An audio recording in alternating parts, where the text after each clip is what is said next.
I awoke to the shrill ringing of my phone, disoriented and bleary-eyed. The crimson numbers on the digital clock beside my bed proclaimed it was 2:43 a.m.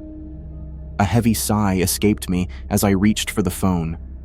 The screen displayed the dreaded words, "urgent night shift," and a shiver crept down my spine. My job as a security guard meant I was accustomed to working odd hours, but Halloween night had always been an eerie affair. The October air was chilly as I stepped out onto the dimly lit streets. The moon hung low in the sky, casting long, sinister shadows. The wind whispered secrets through the branches of skeletal trees, and the air was heavy with the scent of impending dread. I pulled my jacket tighter around me and headed toward the abandoned, decrepit building I was assigned to protect. The building was an asylum, a relic from a bygone era, its crumbling facade only partially hidden by the encroaching darkness. I entered through the heavy wooden doors, each creaking protest a cacophony of despair. My footsteps echoed through the cavernous hallways, punctuated by the eerie squeaks and groans of the old structure. The pale, flickering light from my flashlight cast eerie shapes on the walls. As I patrolled the hallways, I couldn't shake the feeling that unseen eyes were watching my every move. The asylum was rumored to be haunted, and as I ventured deeper into its labyrinthine interior, my unease grew. I reached the basement, a place so devoid of light that even my flashlight could not penetrate its depths. An unsettling chill crept up my spine, and I hesitated before descending the rickety staircase. The air grew colder, and I heard faint whispers, like the sighs of tormented souls. It was as if the very walls held the echoes of the asylum's dark history.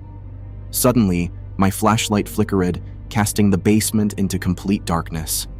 Panic surged through me, and I fumbled for my phone to use its feeble light. As the pale glow illuminated my surroundings, I saw them. Shadows moving in the dark, ethereal figures that seemed to glide toward me, their forms indistinct and nightmarish. I stumbled backward, my heart pounding in my chest. The whispering grew louder, a chorus of lamentation, and the figures drew closer.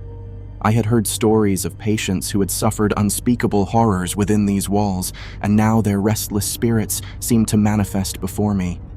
Terrified, I turned and sprinted up the stairs, the shadows at my heels. My footsteps echoed through the asylum as I raced toward the exit, but the building seemed to conspire against me, its passages shifting and distorting. I felt a presence behind me, a cold breath on my neck, and I knew I was not alone. Finally, I burst through the heavy doors into the moonlit night. Gasping for breath, I dared not look back at the asylum. The phone in my hand, still flickering with its dim light, revealed no trace of the malevolent spirits. It was as though they had never existed, but the dread that had settled in my bones told a different story. Halloween had come to an end, but the horror of that night shift would haunt me forever. The stories of the asylum's ghosts were no longer mere tales, and I knew that some nightmares were not bound by the confines of a single night. As I walked away from that accursed place, the chilling whispers continued to echo in my mind, a reminder that some horrors were all too real, and they lurked in the shadows, waiting to seize the unsuspecting souls who dared to venture into the night.